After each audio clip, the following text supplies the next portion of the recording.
Hola,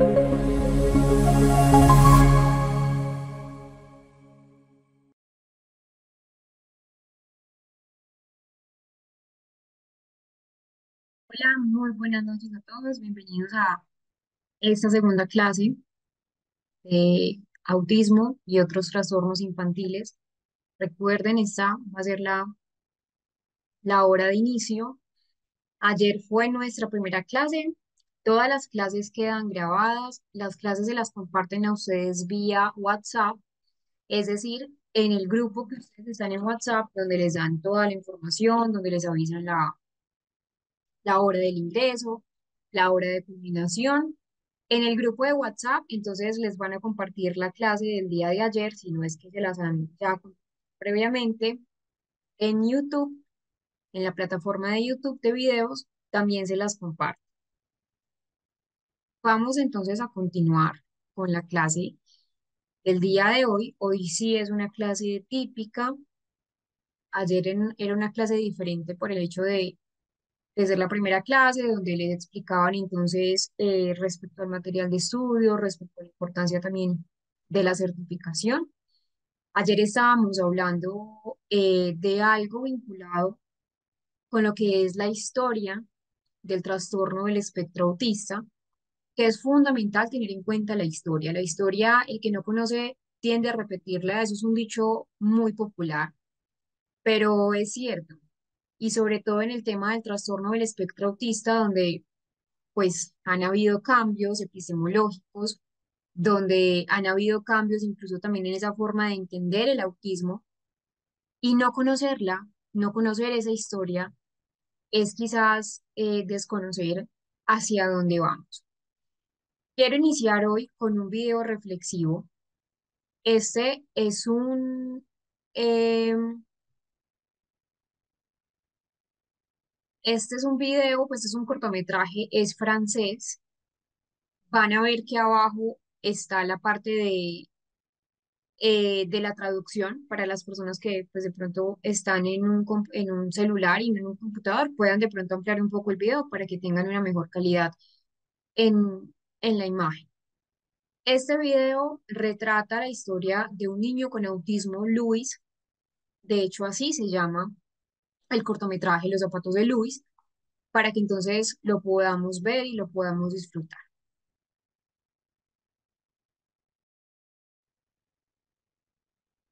Aquí teníamos un video reflexivo. El cortometraje se llama Los zapatos de Luis. Lo pueden encontrar también allí en el material de estudio. Este cortometraje o pues este video realmente es muy bonito porque nos, nos empieza a retratar o nos da una mirada. De hecho, es muy conmovedor. Si le pusieron atención al cortometraje, es muy profundo sobre lo que es el trastorno del espectro autista. Nos da una perspectiva de Luis, que es un niño de 8 años, donde nos relata, nos comparte cómo él percibe el mundo que lo rodea, cómo entonces tiene muchos desafíos y cómo enfrenta esos desafíos, cómo son sus emociones, emociones que cambian día a día en la narrativa que nos propone el video y nos permite a nosotros como espectadores poder empatizar con la experiencia de Luis, nos permite poder comprender mucho mejor esas particularidades del trastorno del espectro autista. La historia entonces nos destaca y por eso se los quise mostrar, porque nos destaca la importancia de la empatía, de lo que es la inclusión, sobre todo en la inclusión de corte educativo, cómo esos pequeños gestos de comprensión nos dan un impacto, que es un impacto significativo en la vida de quienes viven diariamente con autismo y también a sus familias. Y nos muestra entonces este cortometraje como la realidad de Luis, que es el niño de 8 años, nos muestra cómo debemos reflexionar sobre nuestras actitudes, sobre cuáles son nuestros comportamientos hacia esa neurodiversidad. Ayer hablábamos que las limitaciones no están nunca en la persona, sino que las limitaciones las da el ambiente y cómo a veces estamos inmersos en un mundo donde está diseñado poco para esas neurodiversidades. Entonces, los zapatos de Luis nos recuerda esa necesidad de seguir siendo inclusivos, de la necesidad de construir un mundo un poco más inclusivo. Desde la infancia nos enseña también a ponernos en los zapatos del otro a derribar esas barreras también que a veces se crean día a día en una sociedad donde ser diferente parece ser sancionado y que la idea es que podamos valorar, podemos respetar a las personas de a quienes sea. Y este video va a empatar entonces con lo que vamos a continuar el día de hoy. Ayer recuerden que estábamos hablando sobre lo que es la teoría de la mente. Iniciamos a hablar un poco sobre lo que es la teoría de la mente. Ya les voy a compartir entonces la pantalla hacia donde nos quedamos ayer. Por acá, Ángela tiene una pregunta que nos levantó la mano, Ángela Arcos. Ángela, coméntanos, ¿qué pregunta tienes?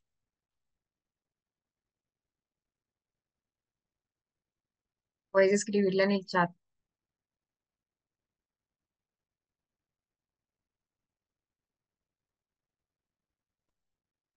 y nos quedamos ayer acá, donde les leí este ejemplo, donde habían palabras fundamentales, como por ejemplo lo de imaginar la tristeza, lo de esa representación mental, lo que es crear una mentalización a través de nuestra propia experiencia.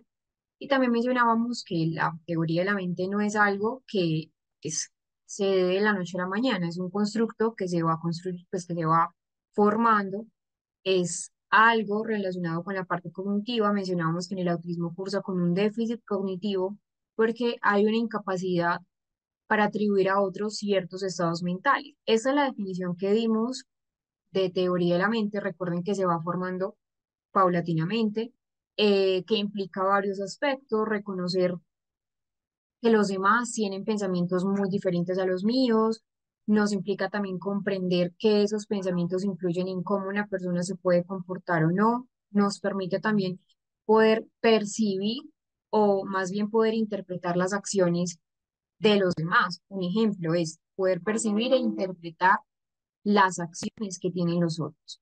Y mencionábamos ayer que una parte para evaluar lo que es la teoría de la mente es la prueba de la falsa creencia, que mencionábamos la de Sally y Annie, pero también, por ejemplo, tareas de historias sociales, hay una prueba que se llama la prueba de lectura de la mente en los ojos y cuestionarios y entrevistas clínicas para poder trabajar ese aspecto en las personas y sobre todo con trastorno de espectro autista.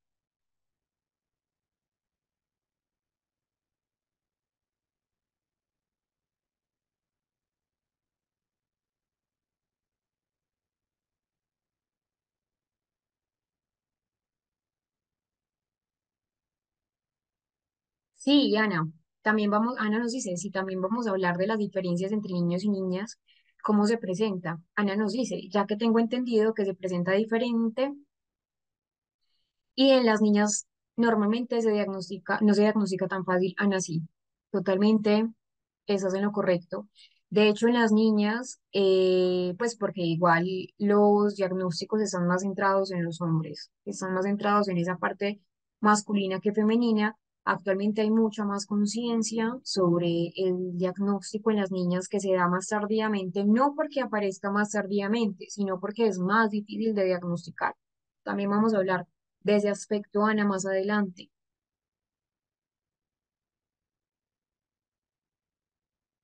Viviana nos hace una pregunta, pero fue una pregunta. ¿Un niño diagnosticado con retraso intelectual leve o moderado, discapacidad intelectual, puede estar en el grupo de autismo? Sí, también lo vamos a ver, Viviana.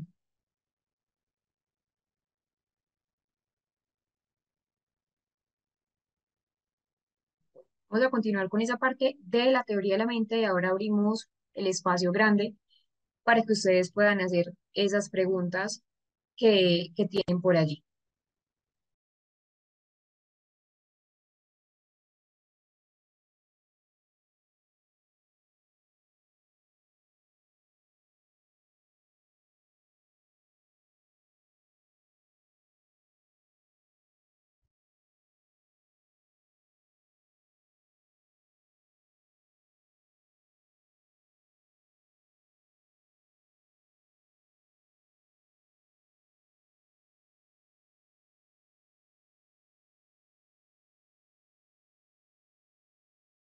Llega una persona fundamental para lo que es el trastorno del espectro autista, que de hecho ayer a la estudiante que me preguntó qué podía ir leyendo de, sobre teoría de la mente, es el autor que yo les mencionaba, Simon Baron Cohen.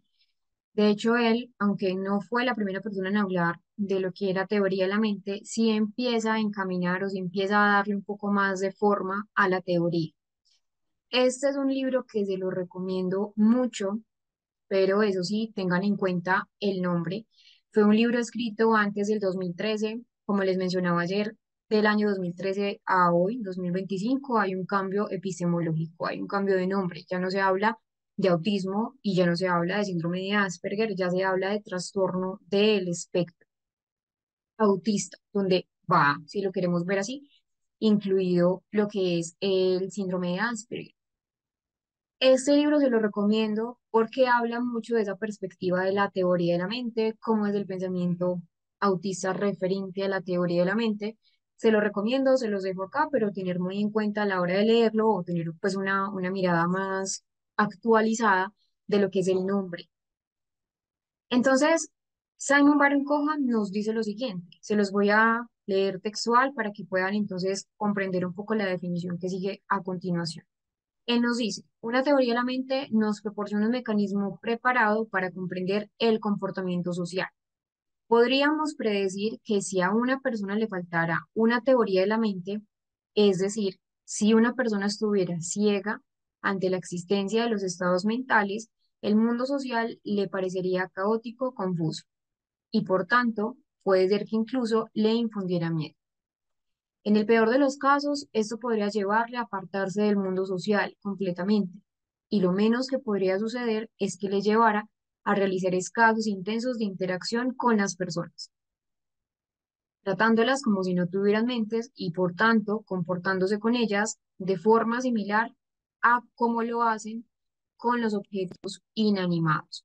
¿El por qué nos da esta definición? Resulta que Simon Byron Cohen es un neurocientífico, él es británico, aún vive, es una de las personas actualmente más influyentes sobre las teorías de lo que es el trastorno del espectro autista. Actualmente, de hecho, está dirigiendo varias investigaciones relacionadas con el diagnóstico y él nos menciona que la teoría de la mente es una especie de ceguera mental. Él no lo propone así. Es decir, él empieza a mencionar que las personas con autismo tienen dificultades en la teoría de la mente, es decir, en esa capacidad que ya entendimos ayer de comprender los pensamientos, de comprender las creencias, de entender esas intenciones ajenas. Entonces empieza a verlo como una limitación, Simon Baron Cohen, y nos expresa el término ceguera mental, entre comillas, y que al fin y al cabo lo habla así porque pues, la teoría de la mente es fundamental para explicar la parte social, las características que tienen esa parte del autismo. Entonces, para él, esa ceguera mental es que las personas tienen una especie de ceguera, tienen una dificultad específica para poder desarrollar esa teoría, lo que explica el por qué muchas personas con autismo no comprenden las emociones, no comprenden las intenciones, les cuesta tanto, por ejemplo, entender los engaños de los demás y que de hecho con Simon Baron Cohen sale ese experimento, ese estudio, que de hecho es un estudio muy famoso que lo hablábamos ayer, que es el experimento de Sally y Annie en colaboración con otra que pueden leer, Yura Fritsch. Yura también nos propone otra teoría, que es la teoría de la coherencia central débil, donde nos habla entonces de dos muñecas que ayer les mencioné, Sally y Annie, donde participan ambas en la historia y pues esa prueba realmente es simple, pero los niños neurotípicos responden correctamente, que ayer vimos que la respuesta correcta era la canasta, donde Sally cree que está la canica, pero muchos niños que están dentro del espectro responden en la caja, donde realmente está. Esto que nos indica que ya nos muestra una dificultad en la persona con autismo para atribuir una falsa creencia en los otros. Esto entonces es lo que nos lleva a entender un poco más la teoría de la mente. Recuerden que la teoría de la mente no es única y exclusiva en el trastorno del espectro, es decir, pues la teoría de la mente se habla En general, todos tenemos una teoría de la mente, algunos buena, algunos baja, algunos digamos con unas puntuaciones más altas, otras con unas puntuaciones más bajas, pero que se va conformando. Antes de los 4 años no hay teoría de la mente, ya es 4 o 5 años donde se empieza a comprender ese sentir de los demás, el que los demás tengan otros deseos, otras creencias, otras explicaciones. Y claro, en el autismo la teoría de la mente tiene una falla y nos empieza a explicar por qué las personas con autismo no son capaces de comprender ciertas situaciones sociales, como por ejemplo predecir conductas de los demás, el doble sentido, el chiste, el doble sentido de las conversaciones en general, esa reciprocidad socioemocional, esas habilidades que son parte del entorno social como la lectura del comportamiento ajeno. Algunas de las limitaciones para comprender el mundo mental de los demás que tienen las personas con autismo van a ir desde una dificultad para predecir esa conducta de los demás, saber que el otro podría actuar de cierta u otra manera, problemas para darse cuenta de las intenciones de los demás, lo que coloquialmente hablando, en términos más latinoamericanos, es esa, entre comillas, malicia indígena, el saber que el otro viene con una intención buena o con una intención mala, que el otro viene con una intención de engaño, de embuste, o viene con una intención real. Eh, a las personas con autismo le cuesta leer mucho como esos microgestos de los otros, esos gestos, el tono incluso de la voz. Muchas veces nosotros nos damos cuenta que una persona nos está mintiendo o nos va a embaucar o nos va a estafar por el tono de pronto de la voz. A eso les cuesta. Dificultad a la hora de explicar sus conductas.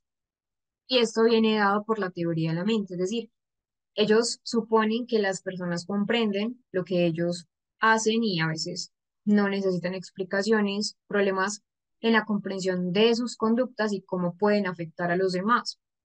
Una cosa es herir con intención y otra es herir sin querer hacerlo. Entonces, acá un ejemplo puede ser que en una conversación una persona con autismo pueda decirle a otra persona que quizás la ropa con la que viene vestida no es acorde o que no le sale o viene mil cosas y no van a pensar que al otro quizás le va a afectar en esa parte de la autoestima y no lo hacen con el daño o con la intención de daño, sino que realmente a veces no saben hasta qué punto sus comentarios, sus acciones van a afectar al otro. Entonces, la diferencia acá es muy importante. Una es, hay personas que de pronto tienen conductas que afectan a los demás con esa intención de daño, pero en el autismo no hay la intención de daño, es porque a veces les cuesta ponerse en el lugar del otro, en el lugar ajeno, y es ahí donde tienen esas grandes limitaciones. Esa es otra incapacidad para darse cuenta del nivel de comprensión y el nivel de interés de las personas que están escuchando cuando ellos están hablando, lo que a veces conlleva que utilicen conversaciones tipo monólogo. Es muy característico en muchos autistas donde a veces pueden hablar y hablar de un tema que les gusta, que les apasiona, que lo dominan, que lo conocen, es un tema de interés, pero no hay una buena lectura de la mente cuando a veces les cuesta entender si la otra persona, ese interlocutor con el que están hablando, pues le interesa o no. Nosotros, por ejemplo, si estuviéramos en persona, ustedes sabrían quién está pendiente de la clase o quién no, por los gestos de pronto que tiene, por el comportamiento, esa lectura del comportamiento social, no hay ni siquiera que hablar para comprender ese aspecto, pero a las personas con autismo les va a generar un poco más de dificultad. También lo otro, dificultades en la anticipación, qué va a pasar después, cómo va a actuar la persona, dificultades en la memoria autobiográfica, esto se los voy a explicar más adelante, que tiene que ver mucho con memoria pues, autobiográfica relacionada con la coherencia central débil y la teoría de la mente, dificultad para comprender el uso de reglas en un acto comunicativo, entonces respetar turnos, pueden hablar a destiempo o no mantener un contacto ocular adecuado, dificultades para mentir y para comprender engaños. Ojo acá, no quiere decir que las personas con autismo no mientan, sí lo pueden hacer. Recuerden que cuando hablamos de teoría de la mente, hablamos que estamos vinculándonos con un trastorno neurodiverso. Es decir, hay mucha neurovariabilidad dentro del trastorno del espectro. Hay unos que tienen más dificultades que otros y esto habla entonces de esa parte de la neurovariabilidad. Por eso se habla que es un espectro. Y ustedes se podrán preguntar, ¿hasta qué punto una persona con trastorno del espectro autista puede dominar la teoría de la mente? Esa es una pregunta muy frecuente en la mayoría de las cohortes del diplomado y esto va a depender de muchos aspectos. Es decir, cuando hablamos del dominio de la TOM, de TOM, por las siglas, la teoría de la mente, en niños con trastorno del espectro va a depender de muchos factores. Primero, va a depender también de ese desarrollo del nivel cognitivo que tenga la persona, va a depender del lenguaje, del nivel de lenguaje que tenga el niño o la niña con trastorno del espectro, va a depender también de ese entorno educativo y ese entorno terapéutico, va a depender de las características individuales de, de el trastorno. em,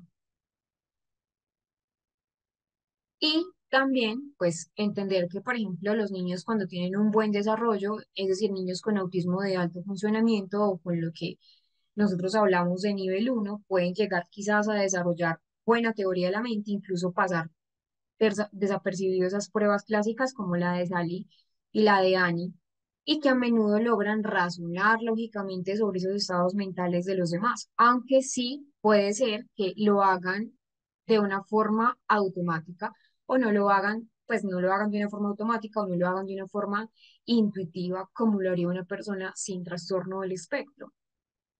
Pueden aprender de pronto a inferir esas emociones o inferir esas intenciones si se les enseña explícitamente, por ejemplo, a través de una intervención que sería la lectura de la mente o la lectura social, que son intervenciones centradas en trabajar esa parte de la teoría de la mente, pero como les digo, el punto de dominar la teoría de la mente va a variar de una persona con autismo a otra, pero también vamos a encontrar ciertos puntos de pronto de dificultad que es muy frecuente. Entonces, por ejemplo, a veces la teoría de la mente puede ser inconsistente o puede ser muy rígida en algunos casos, que entienden de pronto un concepto en un momento, pero ya poderlo poner en otras situaciones o generalizarlo en otras situaciones les va a costar y que van a tener más dificultad con esos aspectos emocionales que quizás son más sutiles.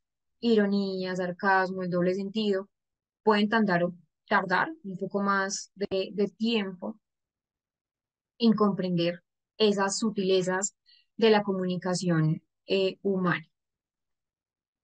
Eh, Hay otra pregunta también acá y que de hecho me la hacían ayer y era principalmente cómo trabajar, por ejemplo, este desarrollo, cómo favorecer el desarrollo de la teoría de la mente. Entonces, primero, lo ideal es hacer intervenciones específicas, entrenar a las personas en emociones, entrenarlas en estados mentales. Hay muchas historias sociales, hay esos juegos de roles. La idea también es hacer una terapia cognitivo-conductual con la terapia del modelado, sobre todo modelado centrado en esas habilidades sociales, ese apoyo visual, ese lenguaje que sea claro, pero también esa terapia del lenguaje, esa parte de la fonobiología pragmática. En resumen, pues cuando hablamos de un niño con trastorno del espectro autista, sí puede desarrollar la teoría de la mente, pero hay que hablar que se puede desarrollar hasta cierto punto, hasta cierto grado, y que pues no todas las personas van a tener el mismo desarrollo de la teoría de la mente. Si hay un buen lenguaje, si hay también intervenciones adecuadas, pues van a favorecer también la aparición de esta habilidad.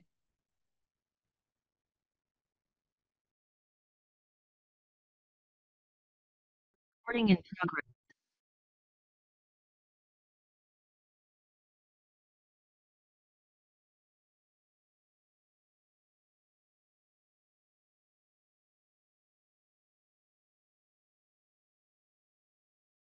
Hay una relación muy importante entre lo que es la teoría de la mente y lo que es la cognición social.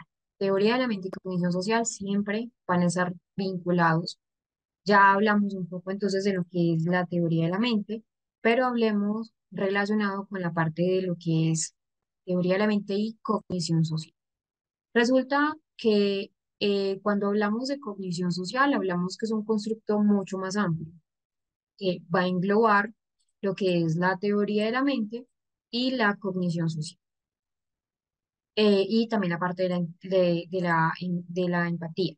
Cuando hablamos de teoría de la mente, algo importante que no les mencioné es que hay dos tipos de teoría de la mente. Una teoría de la mente cognitiva y una teoría de la mente que es más afectiva. Cuando hablamos de teoría de la mente cognitiva, hablamos que es la capacidad de razonar, de pensar sobre las creencias, sobre las intenciones y sobre los pensamientos de los demás. Y cuando hablamos de una teoría de la mente más de tipo afectivo, es una habilidad ya de comprender, pero también de responder ante los estados mentales de los demás. Hay algo importante y es que, como les mencionó, el constructo de cognición social es más amplio, que engloba teoría de la mente, que engloba la parte de la empatía, engloba también lo que es la percepción social, el reconocimiento emocional y la toma de decisiones sociales. Entonces, cuando hablamos de reconocimiento social en la cognición social, es identificar y poder diferenciar esas emociones en las expresiones faciales, el tono implícito de la voz, el lenguaje corporal o la lectura corporal.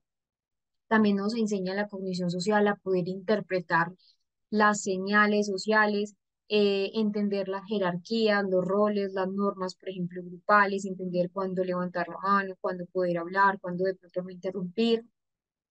Y nos permite la cognición social poder evaluar y poder responder adecuadamente en situaciones interpersonales, que de hecho pues tiene también unas bases neuroanatómicas. Acá las tenemos. Entonces, la cognición social involucra toda una red cerebral, no son solamente unas cuantas áreas, no son varias áreas que están vinculadas con teoría de la mente y con la cognición social, es decir, son redes pues neuronales que van a constituir esa comprensión como tal de lo que es la cognición social. Entonces tenemos, por ejemplo, esa corteza prefrontal, ventromedial y dorsolateral, que son cruciales para esa toma de decisiones sociales y esa regulación emocional.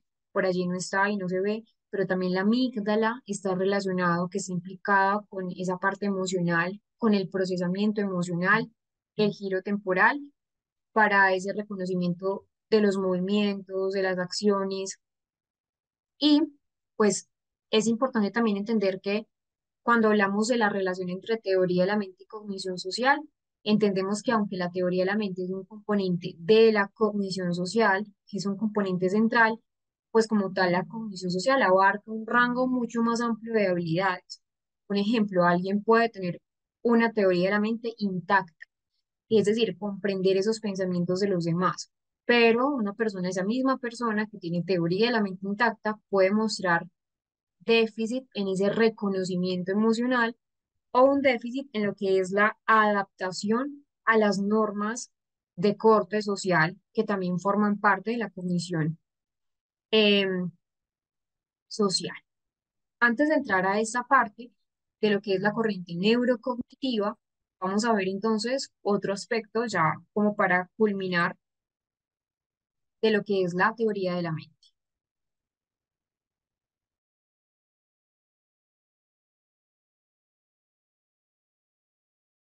Recording in progress. Tiene la segunda teoría explicativa. Recuerden que la primera tiene que ver con teoría de la mente y teoría de la cognición social. La segunda es la teoría de la disfunción ejecutiva. Hablamos entonces que las personas con autismo van a cursar con una incapacidad o más bien una alteración en esa capacidad de funciones ejecutivas, que tiene que ver con un proceso cognitivo pues de alto nivel. Resulta que cuando hablamos de la parte de función ejecutiva, hablamos que son varias funciones, no es una única función. Y que por eso, por el control bajo de impulsos, por la conducta rígida, vamos a entender un poco el por qué. tenemos en las personas con autismo estas características de las estereotipias, de la impulsividad. Cuando hablamos de las funciones ejecutivas, como les menciono, no es solamente una función ejecutiva, son varias funciones ejecutivas, es decir, es un conjunto de habilidades cognitivas de alto funcionamiento, de alto nivel. De hecho, son las últimas en que se mieliniza el cerebro. Están ubicadas en el prefrontal, en esta parte de acá. Es el prefrontal, órbito frontal, ventrolateral, dorsolateral. Todo esto, esta línea que divide el surco central para acá, de acá, de acá, esta parte para acá, es todo lo que es el frontal, pero específicamente esa parte es el prefrontal, donde ya se habla de funciones ejecutivas. Entonces, lo que nos permiten es planificar, es poder organizar, es regular nuestro comportamiento, también adaptarnos a nuevas situaciones o situaciones que nosotros entendemos como complejas. Son habilidades que todo el tiempo vamos a estar utilizando, es decir, son esenciales para las actividades cotidianas, para las actividades dirigidas a un objetivo, para poder resolver conflictos o problemas cotidianos, para poder manejar o regular nuestro propio comportamiento en un contexto que de pronto puede ser o desafiante o un contexto novedoso. Como les menciono, no es solamente una función ejecutiva, son varias funciones. Por ejemplo, tenemos la capacidad inhibitoria, que es nuestra capacidad para controlar esos impulsos, para resistir de pronto a comportamientos o acciones que pueden ser automáticas o que pueden ser vistas también como inadecuadas. Un ejemplo, evitar interrumpir en una conversación tiene que ver con esta función ejecutiva. Eh, tenemos otra que se comparte también con memoria y la función ejecutiva. Entonces tenemos la memoria de trabajo que nos permite, por ejemplo, recordar una instrucción mientras la voy ejecutando. Entonces retener, manipular información de manera muy breve, de manera muy temporal, para realizar tareas complejas.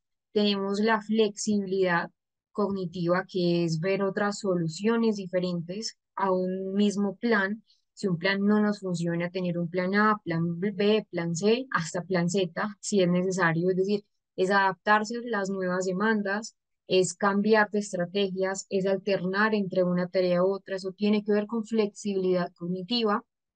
En el autismo va a haber una incapacidad o una dificultad mucho mayor en la flexibilidad.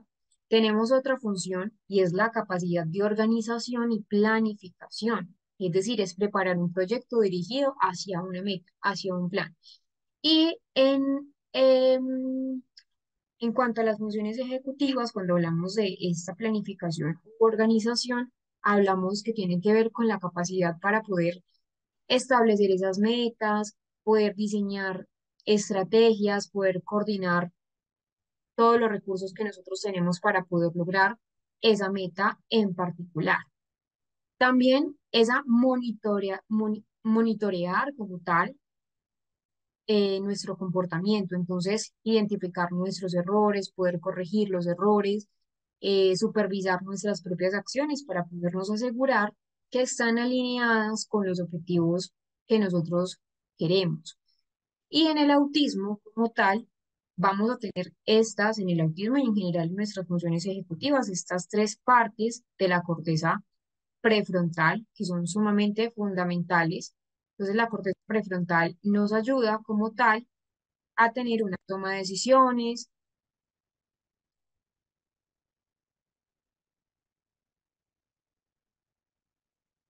Estas partes de acá que ustedes ven nos ayuda a tomar decisiones, nos ayuda a inhibir, nos ayuda a no tener una conducta rígida, a poder flexibilizar si queremos flexibilizar. Nos ayuda entonces con todo lo que es el grupo de funciones ejecutivas. Resulta que cuando hablamos de la función ejecutiva, hablamos de la neuroanatomía de estos tres, que son las regiones prefrontales de nuestro cerebro. Entonces, la corteza prefrontal dorsolateral, con la planificación, con la memoria de trabajo, con la capacidad de flexibilizar nuestra conducta, nuestro pensamiento. La frontal, que va a estar involucrada con esa regulación de las emociones, con la toma de decisiones basadas en las recompensas. Nosotros siempre, todo el tiempo, vamos a estar en función de las funciones ejecutivas. Cuando hablamos entonces de la teoría vinculada al autismo, hablamos que primero hay un déficit en la organización. donde hay dificultades a la hora de secuenciar los pasos que le permiten solucionar, por ejemplo, un problema, y eso tiene que ver mucho porque a veces les cuesta iniciar, les cuesta iniciar ciertas acciones, ciertos comportamientos. A veces también tienen problemas para diseñar y ejecutar lo que los lleva a un objetivo, entonces dificultad por organizar tareas del colegio o poder manejar o poder ensamblar múltiples pasos en actividades cotidianas. Eso tiene que ver mucho también con ello y con la iniciativa. De hecho, algunos niños y adultos con autismo tienen dificultades para iniciar esas actividades. eh, a veces tienen dificultad para iniciar actividades, sobre todo a nivel del colegio, solucionar un problema, déficit en la planificación que se relacionan, que viene con dificultades para hacer planes, luego seguir los planes que van a guiar un comportamiento, problemas en la atención. La atención no hace parte de funciones ejecutivas, pero la atención transversaliza todas nuestras funciones mentales superiores.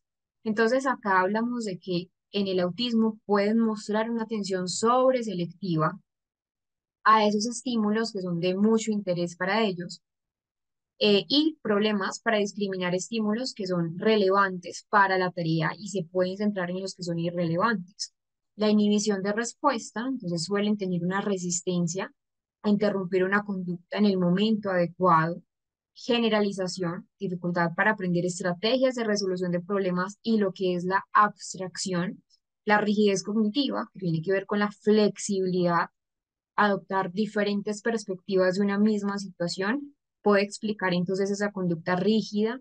Y la motivación en el aprendizaje. Si algo, por ejemplo, no les motiva, que pasa mucho pues como en el sector académico, si alguien no los motiva, es difícil que de pronto pongan ese empeño en la tarea. Entonces, sobre todo en la flexibilidad cognitiva vemos una dificultad y en la inhibición, entonces dificultad para controlar impulsos, o sea, respuestas más automáticas. Aquí vemos que las personas con autismo pueden interrumpir conversaciones, dificultad para esperar turnos en filas o esperar turnos al hablar, o detener esos comportamientos repetitivos, esas estereotipias. Y la flexibilidad cognitiva, que es una de las áreas que está más afectada en el trastorno del espectro, pues se va a traducir en qué, en una preferencia por esas rutinas que son estrictas, en esa resistencia al cambio, en dificultad para adaptarse, por ejemplo, a nuevas situaciones y a nuevas perspectivas.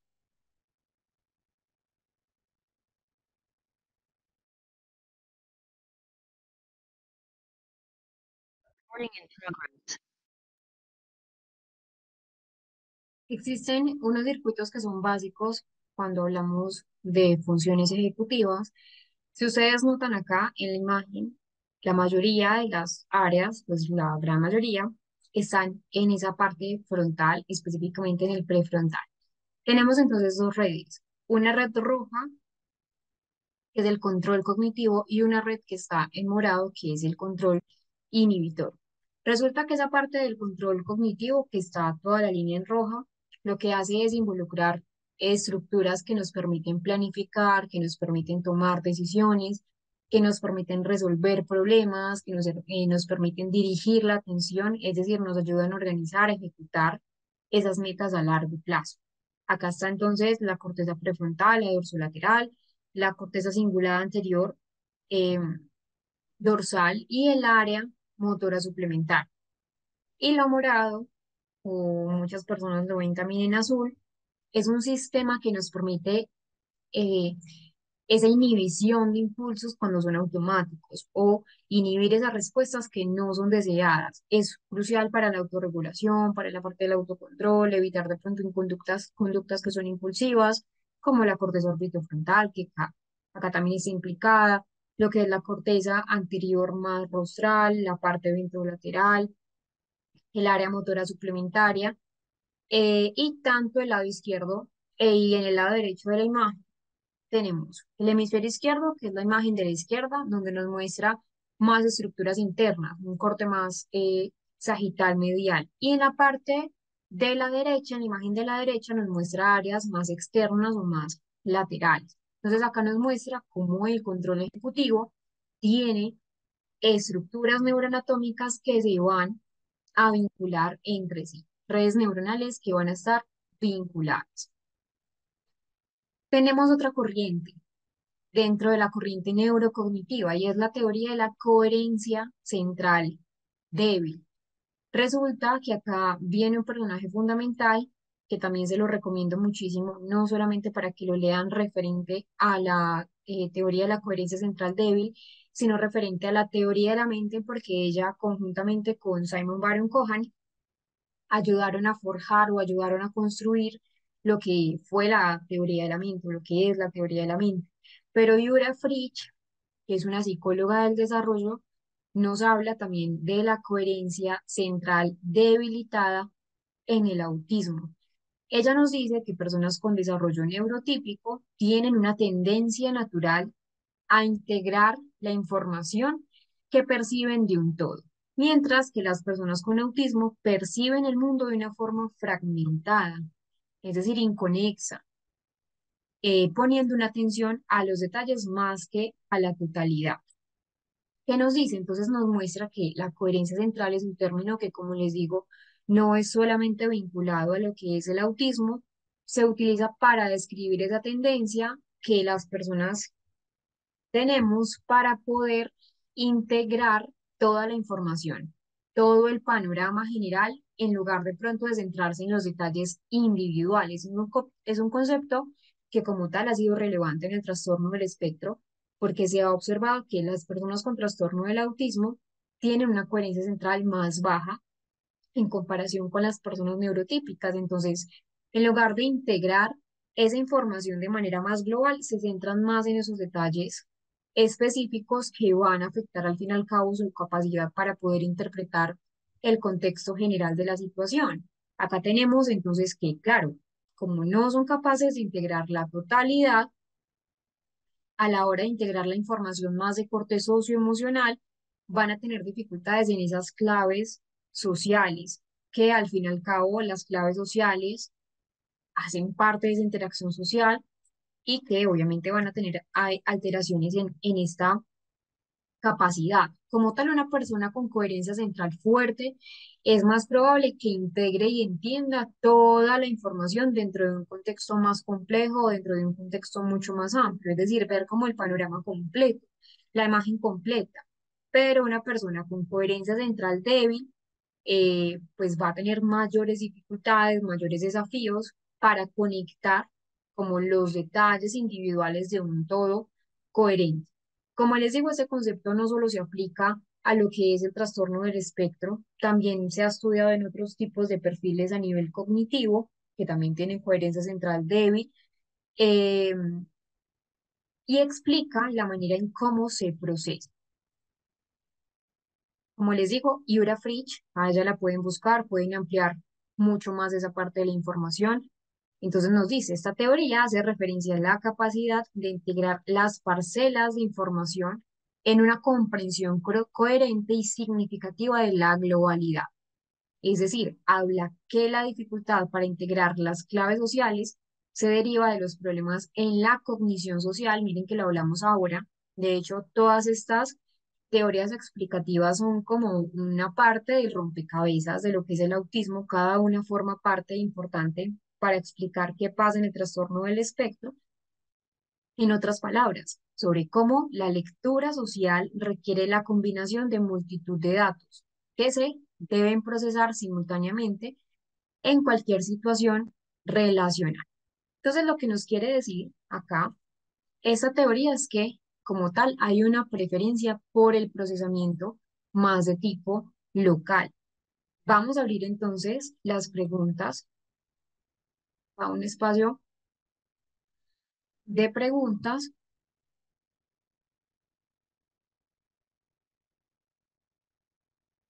para que podamos entonces pasar a nuestro descanso.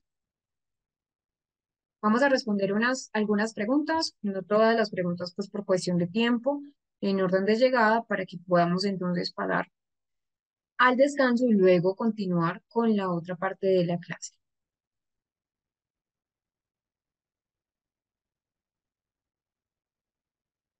Ya el chat está activo.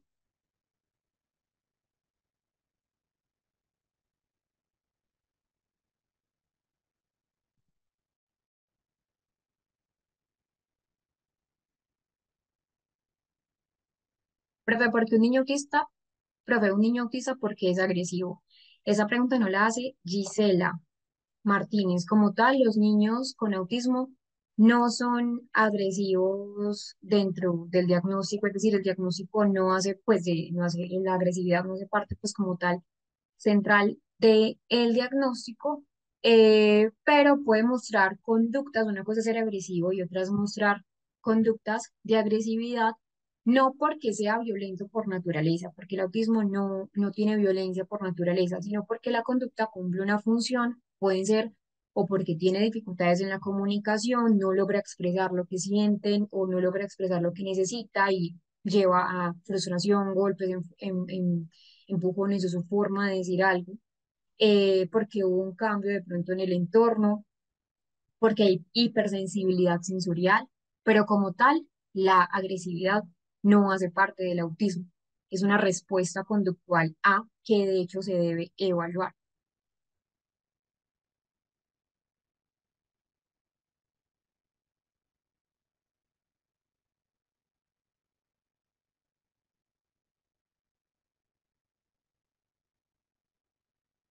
Sí, Rocío, cuéntame qué no entendiste de la cognición social, yo te lo explico.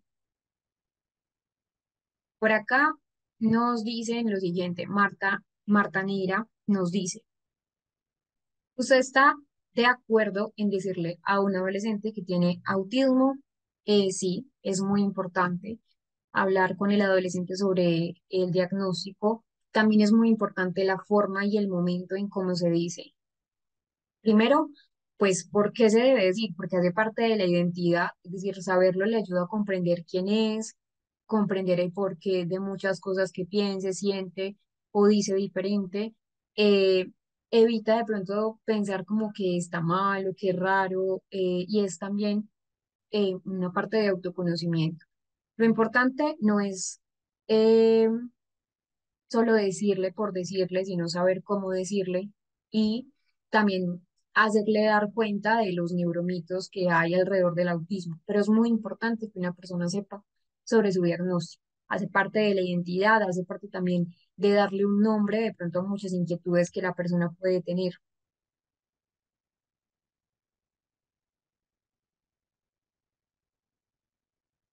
Bueno, Livinia, es una pregunta muy similar a la que nos dice Gisela Martínez. Ya acabé de responder, que nos dice por qué se da la tendencia a autoagredirse. Tiene mucho que ver con esa parte que nos dice Gisela. Entonces, hay otra pregunta y es, profe, ¿los niños con autismo tienden a tener problemas de aprendizaje? No todos los niños con autismo tienen problemas de aprendizaje. Sí pueden presentar de pronto algunos desafíos que otros niños, dependiendo de cada característica individual. Sí, ya sabemos que el autismo es un espectro, hay mucha variedad. Algunos niños tienen una capacidad intelectual promedio o superior o muy superior y otros pueden tener de pronto esa discapacidad intelectual asociada, que la idea entonces es entender que va a depender de las fortalezas individuales y el ambiente también de cada niño. Pero con respecto a la pregunta que nos hace Viviana, sí, pueden tener, pero no todos.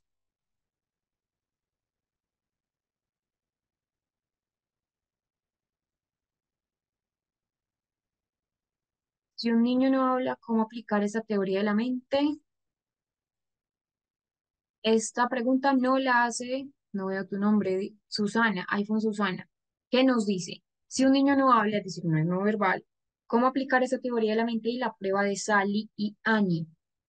Bueno, como tal, evalúa en los niños más pequeños. Es una prueba clásica. Igual, por ejemplo, siempre la prueba trae materiales, no solamente verbalizarla, sino que la prueba trae materiales, entonces muñecos, cajas, la canica, los títeres, pues, o los dibujos si se quiere utilizar. Eh, y pues la idea, por ejemplo, en los niños que son no verbales es adaptar la prueba, señalar con el dedo donde cree que Sally va a buscar la canica. O muchos niños, cuando ya se evalúa, previamente ya venían con un sistema PECS, que es un sistema aumentativo alternativo de la comunicación, para pues poder fortalecer esa parte de la prueba. Sandra, profe, ¿cuáles son los pasos de un niño autista? ¿Cómo así que los pasos?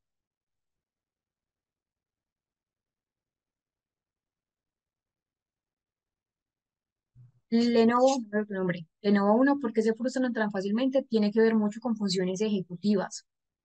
Esa parte de la tolerancia a la frustración, esa flexibilidad cognitiva, tiene que ver muchísimo, muchísimo la flexibilidad cognitiva con la parte de la tolerancia a la frustración.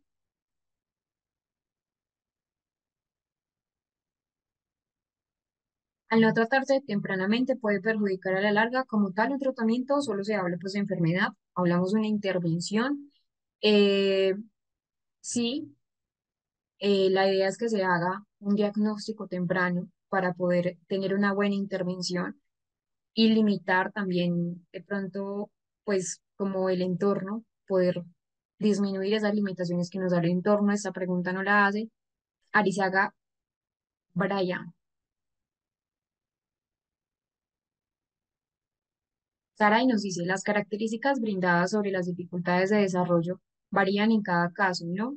Un niño podría no comprender cómo piensa la otra persona y otro comprenderlo en un nivel más desarrollado que un adulto. O sea, un niño podría no desarrollar cierta habilidad y otro desarrollarla más. Sí, exactamente, Saray. Hay una variabilidad muy grande en el autismo.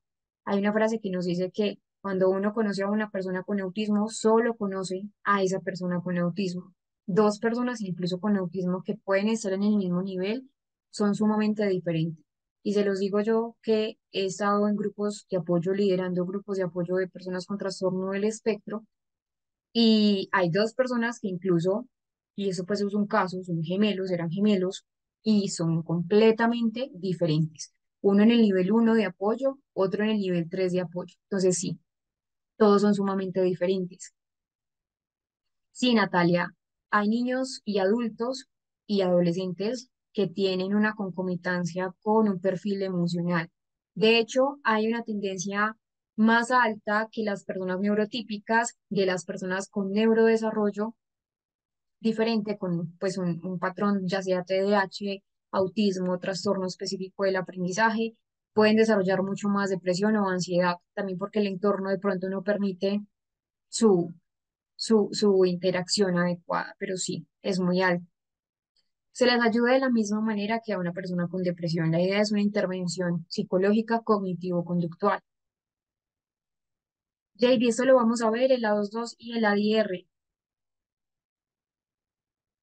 Teoría de la mente, escala cognitiva, y cuál es el nombre de la otra teoría. Teoría sociocognitiva y teoría neurocognitiva.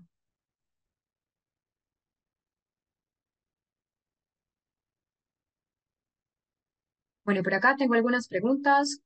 Obviamente son bastantes. Yo trato de, eh, pues de desarrollar las que veo acá. Por ejemplo, Jacqueline nos dice qué características nos puede llevar a determinar que un niño es autista o cómo lo podemos identificar. Paulatinamente vamos yendo en el diplomado, vamos identificando qué son esos signos de alarma y las pruebas a identificar.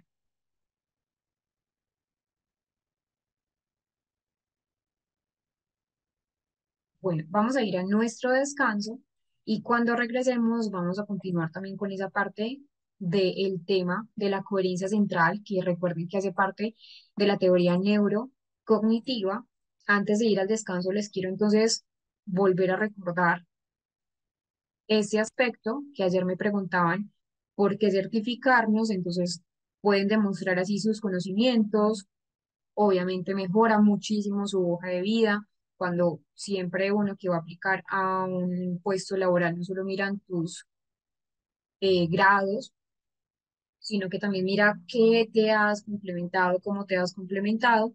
Y también recuerden el material de estudio, que siempre vamos a utilizar el material de estudio. Así van a potenciar ese aprendizaje. Lo pueden encontrar entonces en estos dos números, le pueden explicar o preguntar a la coordinadora Paula Contreras. Recuerden que el material de estudio entonces viene con libros y que viene también con aspectos para que ustedes puedan profundizar después de la clase. Nosotros durante la clase también vamos a trabajar con el material de estudio.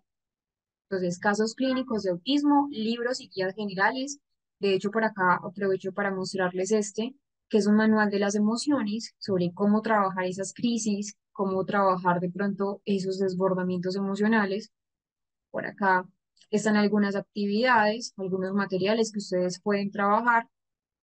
Es un libro guía donde trae pues bastantes materiales aprendiendo sobre las emociones y bueno, allí hay una guía para padres, pero sobre todo los casos clínicos que nosotros vamos a ir trabajando.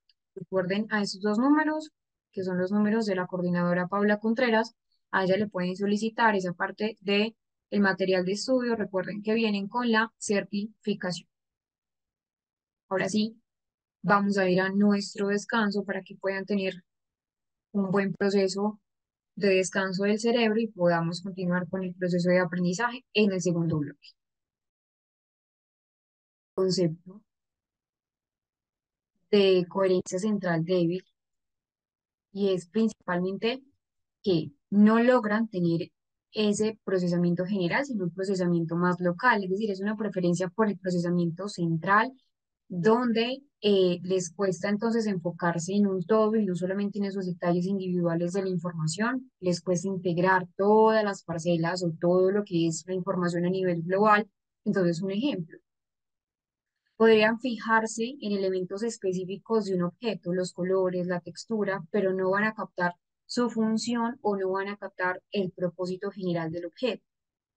Y que también se puede manifestar en ese entorno social, entonces no captar el significado de una conversación o interpretar de forma muy literal las conversaciones o las expresiones sociales, como el sarcasmo, como las expresiones figurativas, tener problema para integrar esa información que requiere al fin y al cabo un contexto general.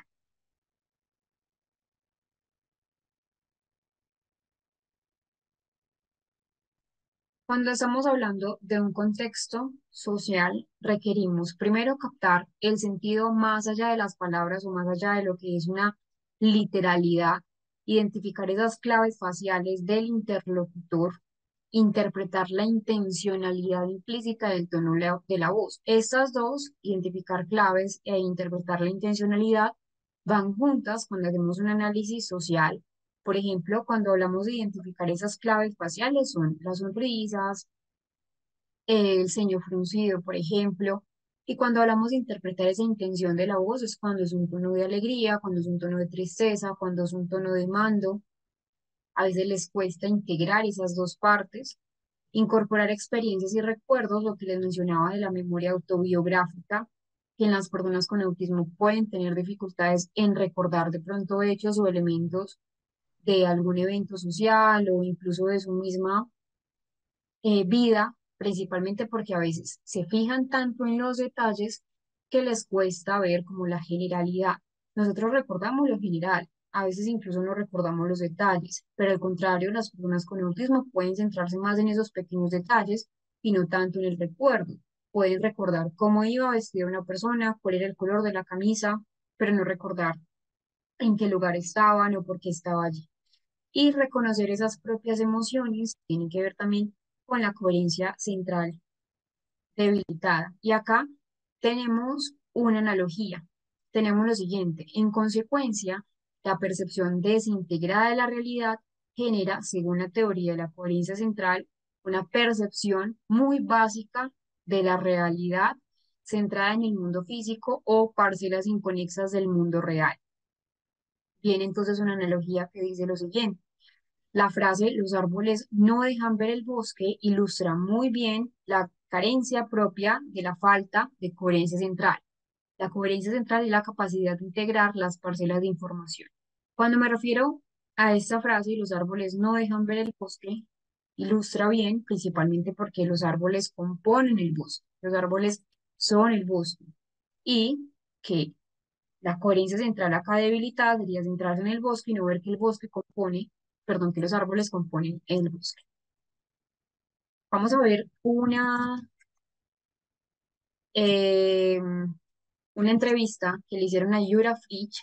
Esa entrevista me parece sumamente valiosa. Ella habla sobre lo que es la teoría de la mente vinculada con la teoría de la coherencia central.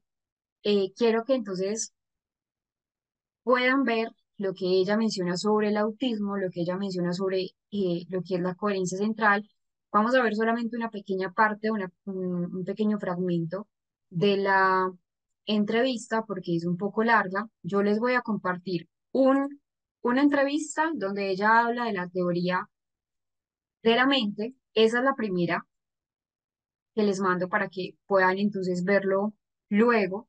Y otra donde ella habla del trastorno del espectro. Un dato es que la entrevista está en inglés. Abajo les voy a colocar la traducción para que estén muy atentos a la traducción que van a ver en la parte de abajo, para que vean los subtítulos. No la vamos a ver toda, vamos a ver una pequeña parte de esta entrevista para que podamos pasar a la otra, al otro componente.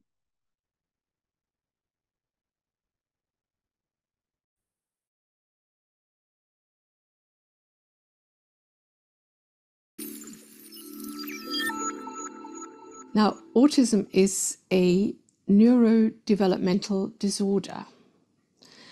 That means it's a brain disorder. It has a genetic origin, which is still quite unknown. It starts incredibly early in life and it affects the brain and the mind.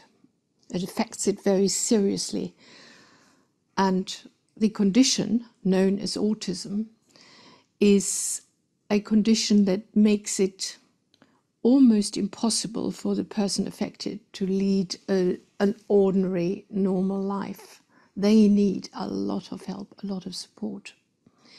Now, autism was always with us, clearly, but it has not been named until the 1940s.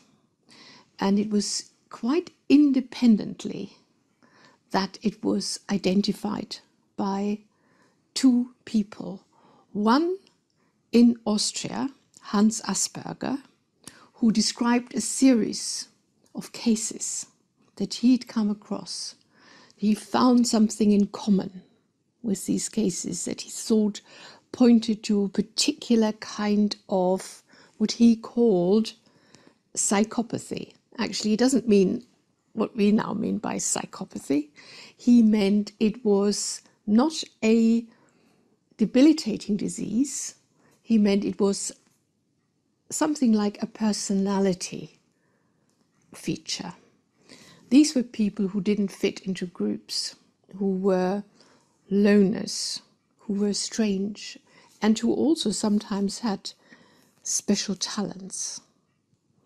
But he described these first cases in such a way that we could see that each individual was very, very different. So there is a whole range of individual differences. And at the same time, in America, Leo Kanner, a psychiatrist, also became aware of children in his practice who he thought had something in common. And it was exactly the same that Hans Asperger identified. It was an inability to relate to other people. They had a reasonably good ability to relate to objects and things in the world, but that's different from people. In fact, Kanner described very vividly a child who was in his consulting room who would pay more attention to the filing cabinet than to him. So these children did not seem to be especially affected by normal human interaction and communication. Kanner too decided that in his cases he often noticed some kind of special, what he called islet of intelligence. For example, a child who would hardly speak in a spontaneous way. He couldn't really engage in conversation, but this child had a fantastic memory and could recite things by heart that many people would just not be able to remember like that. So we have these descriptions in the 1940s, and this was of course in the middle of World War II. So at first I think not much notice was given to these cases. But then, very soon thereafter, people began to see such cases everywhere. At first, it was only a few, and it was thought to be very rare. It was amongst the people who were in hospitals, who were considered mentally deficient, but hadn't got a special label. But it was quite clear that a very large number of them could be identified afterwards as autistic. It took a long time until people realized that it wasn't only children that had autism, but when these children grew up, became adult, they were still autistic. So a neurodevelopmental disorder like autism is for life. However, the behavioral signs change with age. The behavior cannot be listed in a catalogue so that you can say you need to show, for example, a very good memory, an inability to distinguish between a person and a piece of furniture. It's not possible to do that because the behavior differs according to age and ability and all sorts of other things. And yet, it's the only way to diagnose autism. There is no biological test for it as yet. We know it's a biologically caused disorder, but we have no idea how to capture this. We have some hopes that we can see some kind of biomarker in the brain. There's possibly not the structure so much of the brain, but the function of the brain, the way that different regions in the brain connect with each other. That's probably where we will eventually find the first kind of biomarker.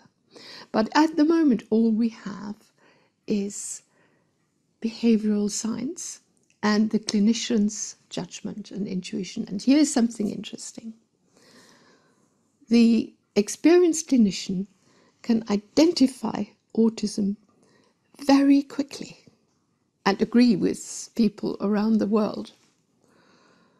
And it's interesting to think why we can do this when it is in fact such a very heterogeneous disorder, so different from different individuals. Now, I think it's the key to explaining what is different in people with autism. And the key is what we might call reciprocal communication.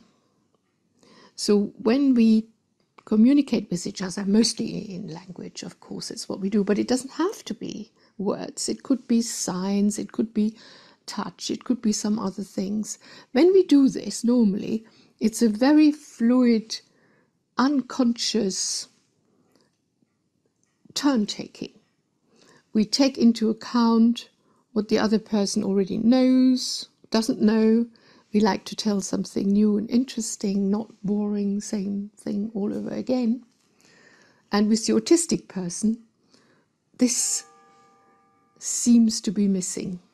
But when you are in an attempt to have a conversation with an autistic person, this just doesn't happen. There isn't this turn-taking and this reciprocal interplay. And this is why it very often happens that an autistic person will tell you the same thing over and over again, things that you know already, things that have to do with their own special interests. And it's not easy for them to see when other people might just wish to change the topic, might ask something else.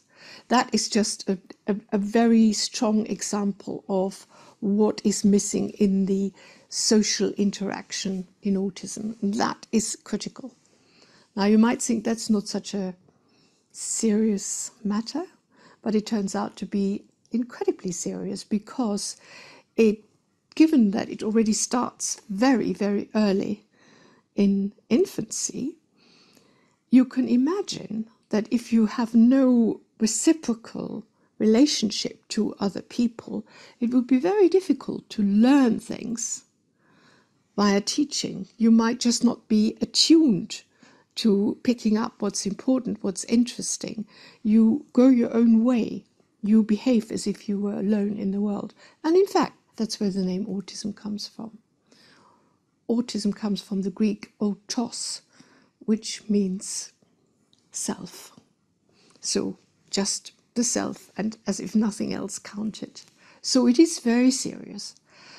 However, it is true that during the lifespan, children as they grow up do learn slowly and with effort, and they can, some of them, adapt to society, not in this millisecond to millisecond tracking of other people's beliefs and feelings that we need to do when we interact, but in a slower way, so that they can interact sometimes very well when it's at a distance, when they can use email. Because they can then think about the answer, they can study what you said. So this is a different form of communication, of course, that they can achieve. Not all of them, because a quite large proportion of autistic individuals, probably half, possibly more than half, have additional neurological problems, which include very often mental retardation or learning disability, which it manifests itself as not doing very well on IQ tests, on tasks that you give them. It means also probably that their language is rather limited, less fluent than it might be. They quite often have epilepsy in its own right, and that can produce great difficulties because they don't have this easy turn taking and alignment to other people. They often behave very badly. That's how we see it. They don't fit in. They seem to be misbehaving a lot of the time. They do things that social pressures in our normal life would tell us, no, it is not the thing to do now. And they might be very offensive to other people because they just don't particularly regard them as, we still believe that there is some truth to Kanner's assessment.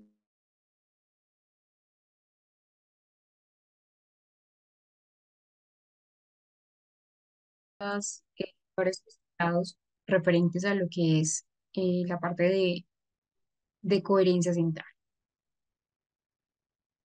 y esa parte centrada en el trastorno del espectro. Entonces, el primer enlace que les mandé, donde dice 8:36 p.m., es la entrevista que ella tiene respecto a teoría de la mente. Recuerden que ella también empieza a teorizar con Simon Baron-Cohen lo que es teoría de la mente. Y el segundo que les envié a las 8:49 p.m., allí dice la hora, es esta que acabamos de observar.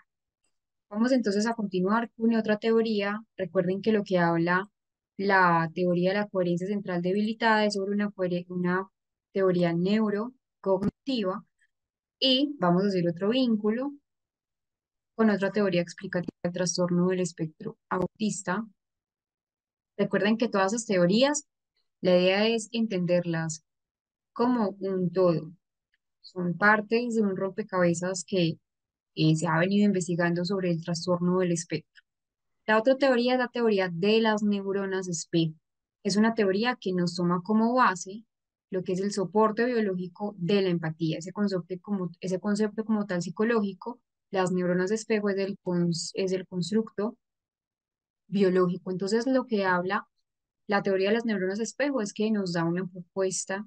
De hecho, es una propuesta muy novedosa, es una propuesta que apenas en los años 90, en esa década de los 90, empieza a tener un sentido.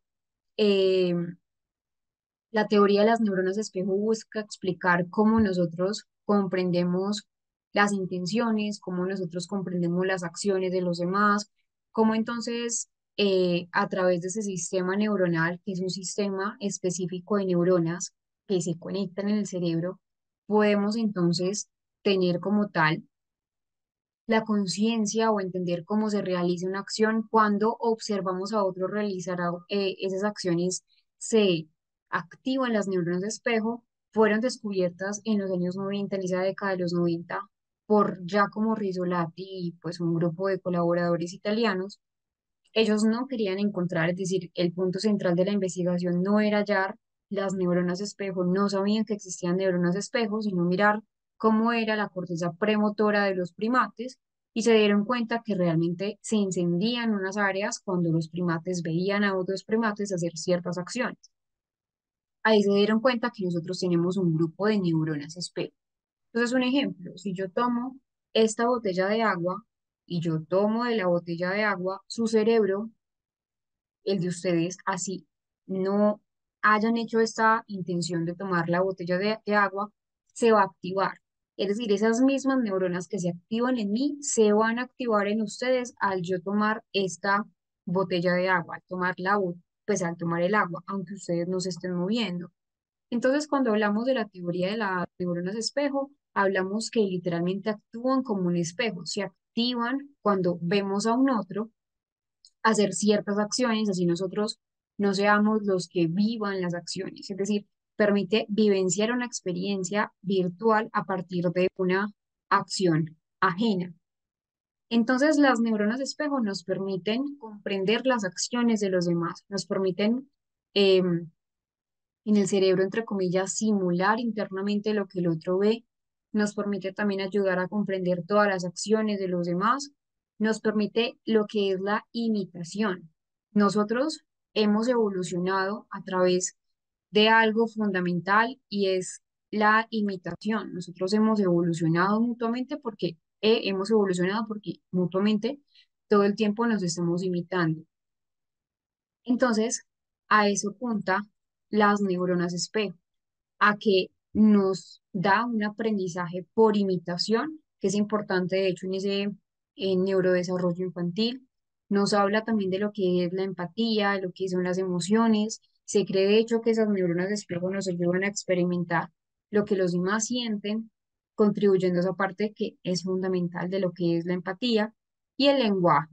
Las neuronas espejo y muchos investigadores han puesto también una mirada central en las neuronas espejo porque han hecho que nosotros como especie humana, pues hayamos tenido una evolución del lenguaje, que podamos conectar con gestos con otros, que podamos conectar con sonidos, que le demos significado.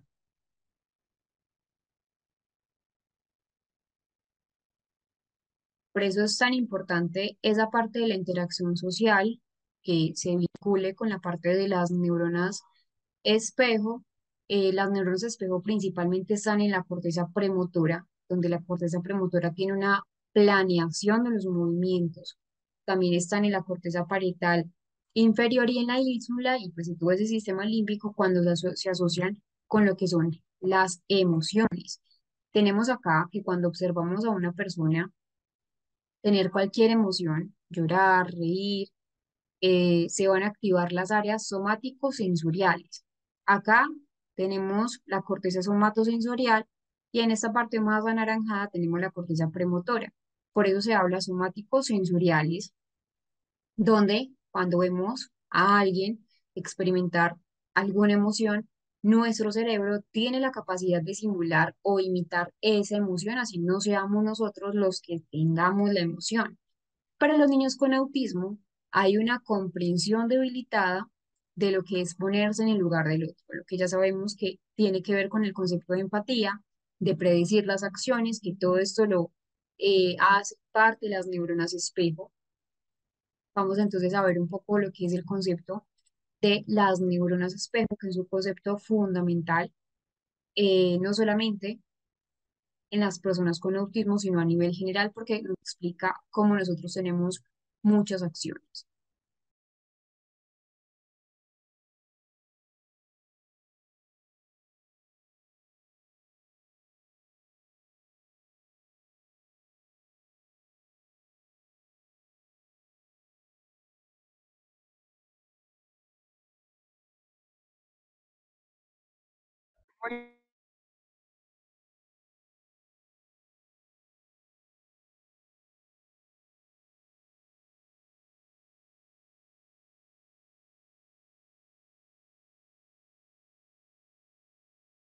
hay algo fundamental a tener en cuenta en esta parte de lo que es el tema de Soy las Rafael Guerrero, neuronas espejo, psicólogo. y es principalmente ese concepto de lo que es la empatía. Hay varios tipos de empatía. Nosotros debemos entender que la empatía es más allá que solo ponernos en los zapatos del otro. Hay una empatía que es cognitiva, una empatía más de corte emocional y una empatía que es más compasiva. Es decir, la empatía es la capacidad de comprender cómo se siente o qué está pensando el otro, qué está pasando el otro sin juzgarlo, por eso se habla de ponerse en los zapatos del otro, así no estemos de acuerdo con lo que él esté pensando, lo que él esté sintiendo o que pues no hayamos vivido de pronto la misma situación. Entonces, cuando hablamos de una empatía emocional, hablamos que la empatía emocional trata de sentir lo que el otro siente, es conectar emocionalmente con el otro. Un ejemplo, yo siento tristeza como si fuera mía, es una empatía emocional. Hay otro tipo de empatía que es una empatía más de tipo cognitivo, es entender de manera racional, es comprender a nivel de lo cognitivo lo que la otra persona siente o lo que la otra persona piensa. Y hay otro tipo de empatía que es una combinación de la empatía cognitiva y la empatía afectiva, que es una empatía con acción, es una empatía compasiva, es no solo entender y sentir lo que el otro está sintiendo, sino también actuar para ayudar al otro.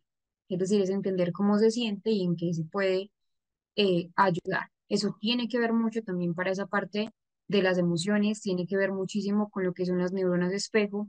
La empatía es importante porque mejora nuestra comunicación, pues fortalece también nuestras relaciones interpersonales, previene esos conflictos, favorece ese liderazgo y ayuda a comprender nuestras propias emociones incluso. Para entender cómo ponernos en el lugar del otro, se van a activar áreas cerebrales diferentes incluso o más de las que nosotros creemos. Entonces tenemos la corteza prefrontal medial, tenemos el cíngulo posterior, tenemos el precúneo, tenemos el surco temporal, el polo temporal.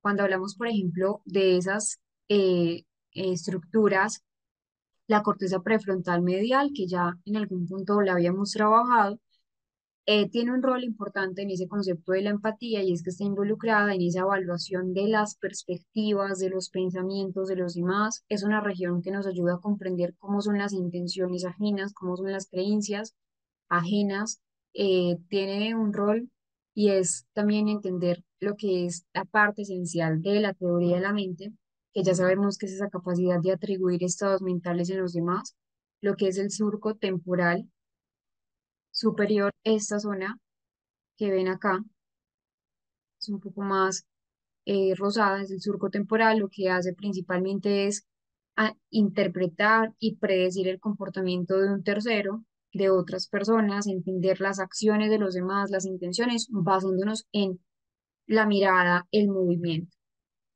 Entonces hay más áreas que se van a involucrar, más incluso de las que creemos. Realmente ese tema de la teoría de la mente y la cognición social y la teoría de las neuronas espejo es mucho más profundo de lo que a veces podemos entender.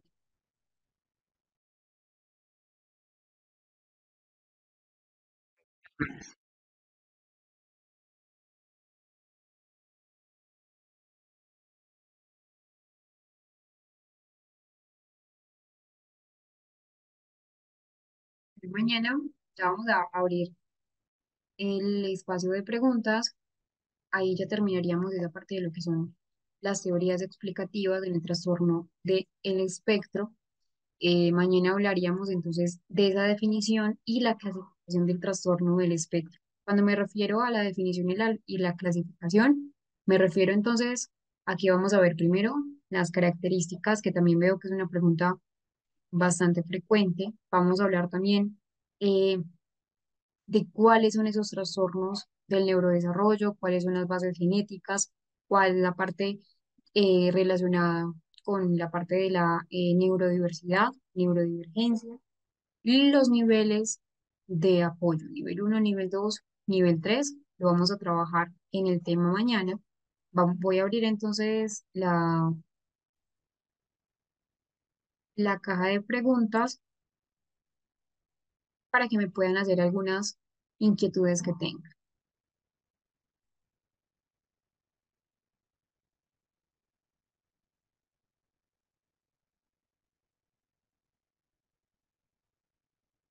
Ah, bueno, pero acá tenía una pregunta porque de Ana Pris, de las preguntas de ahora. ¿Por qué los niños nacen con autismo? ¿Es algo hereditario? Porque en la actualidad existen más niños con autismo. No es que en la actualidad existan más niños con autismo. Ahora es mucho más frecuente el diagnóstico porque hay mucha más conciencia sobre lo que es el trastorno del espectro. No es que exista, entre comillas, una epidemia de autismo. No es un término, de hecho, usual o no es un término correcto. Existen más niños con autismo porque ahora hay mucho más conciencia sobre cómo hacer el diagnóstico, hay más personal para poder hacer el diagnóstico, es decir, más profesionales capacitados allí. Y sí, de hecho hay una alterabilidad en el trastorno del espectro. Como tal, no hay un único gen del autismo, de hecho se han encontrado más de 100 genes. Bueno, la pregunta por acá, se me olvidó la pregunta. Bernardita Hernández Segura nos dice la siguiente pregunta: ¿por qué se llama espectro? Cuando hablamos de un espectro o la palabra espectro o de cambio pues epistemológico, es, se utiliza principalmente para entender que no todas las personas son iguales en el espectro, no todas tienen las mismas características, no todas tienen las mismas comorbilidades. La palabra espectro significa variedad o gama. Entonces, cuando se utilizó esa palabra para cambiar el nombre, lo que quisieron hacer es mirar esa diversidad, que es algo continuo, es decir, que no es todo nada, no es blanco gris, no es frío o caliente, sino que hay grados de intensidad en esas características del trastorno del espectro autista.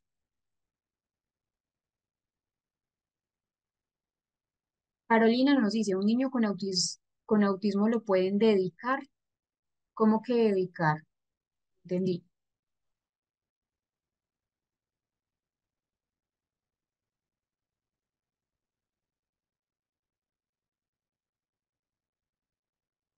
Bueno, por acá nos dice, Marino nos dice, la diferencia entre las neuronas espejo y la empatía es superficial. Pues es una pregunta que nos hace Marino. Ya que en el fondo tratan lo mismo, sí, tienen que ver con lo mismo, pero o sea, como tal, tratan lo mismo, pero no son lo mismo. Las neuronas espejo son células como tal, es un grupo de células que se van a activar cuando yo hago una acción o también veo a otro hacer pues ciertas acciones, o pues si veo a alguien sufriendo, si veo a alguien golpeándose, si veo a alguien, por ejemplo, tomando agua, se van a activar. Y la función principal de las neuronas espejo es esa, es la imitación a través de la observación. Y la empatía como tal sí tiene que ver con neuronas espejo, pero es más bien una habilidad emocional y la parte cognitiva. Recuerden que hay empatía cognitiva y empatía emocional, que es comprender y sentir las emociones de los demás.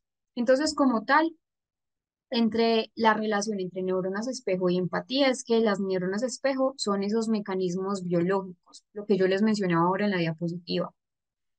La parte psicológica es la empatía y la parte neurobiológica o la parte biológica del sustrato biológico son las neuronas espejo, que es la base, que permiten sentir o resonar con la emoción que tiene el otro, lo que el otro siente, lo que el otro hace.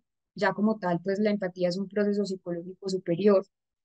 Y las neuronas espejo como tal es la base biológica.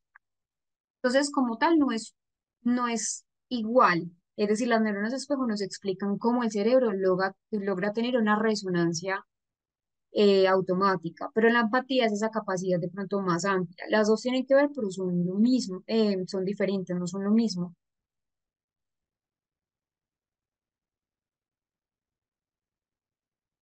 Otra pregunta, Adriana nos dice, ¿cómo diferenciar una convulsión de ausencia a que mi hija se quede pensando, mirando fijamente para un lado?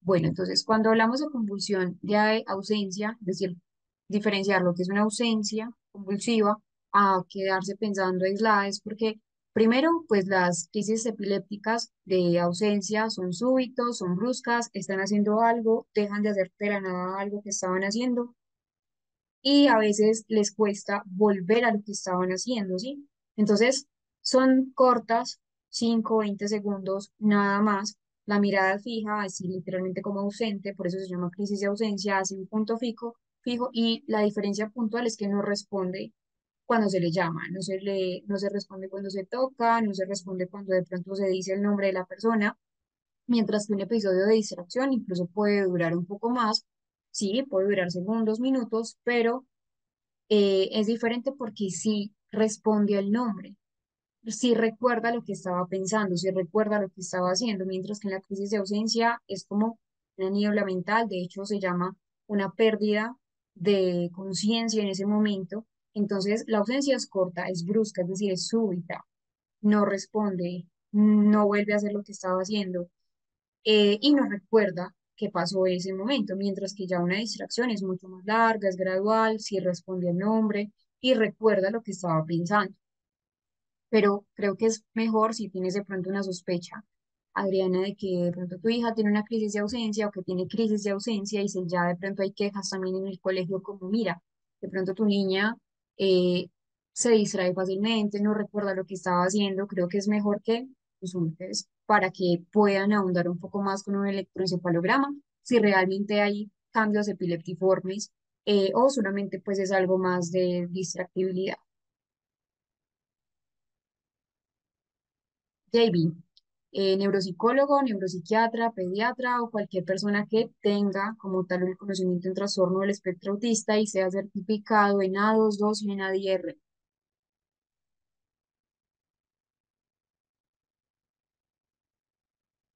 Podría existir una persona autista sin dificultades para la comunicación recíproca, si fuera el caso, ¿de qué otra forma se diagnosticaría? Sí, de hecho, pues como tal hay niveles a medicar a un niño con autismo.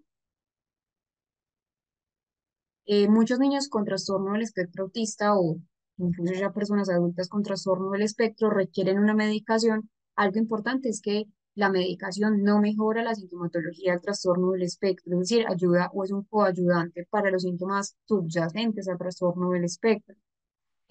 No en todos los casos es necesario, pero sí puede ayudar.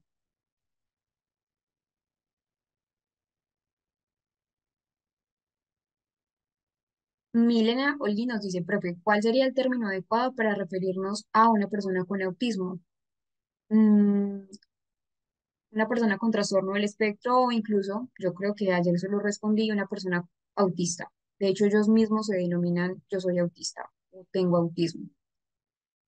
Eso sí, creo que todo va como con la intención con la que nos refiramos a ellos, porque también la palabra autismo o autista se ha tergiversado, se ha colocado como, entre comillas, un insulto que no debería ser un insulto. Muchas veces las personas coloquialmente dicen como, ay, es que es autista solo porque de pronto está aislado, que de pronto no se integra con los demás, pero también es la forma como lo decimos, pero de hecho ellos mismos se autodenominan autistas como tal. Pero ya en la parte clínica, sí, trastorno del espectro autista, porque así es como aparecen en los manuales, tanto en el CIE 11 como en el DSM-5 TR.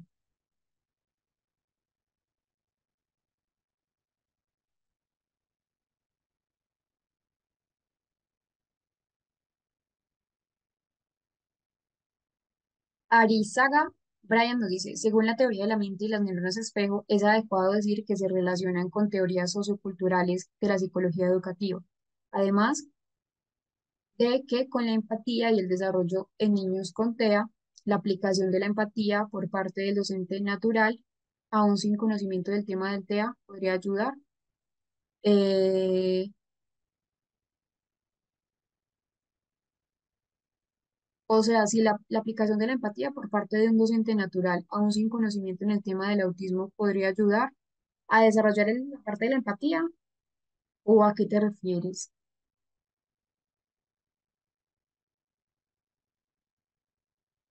Rosa nos dice, ¿a qué edad se puede reconocer el nombre, su nombre? Esto lo vamos a ver en los signos de alarma, pero una persona empieza, esa pregunta no la hace Rosa, Kepi. Una persona ya empieza a asociar su nombre o que se llama Sara, Juan, Pepe. De hecho, es un hito temprano del neurodesarrollo. Alrededor de los 4 o 6 meses, el bebé ya suele voltear la cabeza o incluso emitir algún sonido cuando escucha su nombre de manera intermitente. Ya luego, a los 9 meses, como tal, ya la respuesta se vuelve más consistente. Si se llama Sara, pues, cuando dicen Sara, de hecho, eso es una asociación. Pero ya después del año, no solo es reconocer el sonido del nombre, porque principalmente es por condicionamiento, sino que ya empieza a diferenciarlo de otras palabras. Y ya en esa primera infancia, ya a los 18 meses, 24 meses, ya empieza a entender que se llama Sara, que se llama Pedro, que se llama Juan, es decir, esa parte como tal de la individualidad. Ya incluso los bebés, como les digo, 4 o 6 meses, empiezan a mirar pues girar la cabeza cuando escuchan su nombre, supongamos Pedro. Pero ya hay una conciencia como tal a eso del año. De hecho, eso es uno de los signos de alarma del autismo. Bueno, vamos a dejar acá. Sé que hay muchas preguntas pendientes, pero recuerden que son muchísimas preguntas y que a veces el tiempo pues no da, espero haber respondido como tal. Eh, la mitad, Luna, ¿cómo se puede tratar una crisis en el aula de clase? Eso lo vamos a ver en el módulo número 3.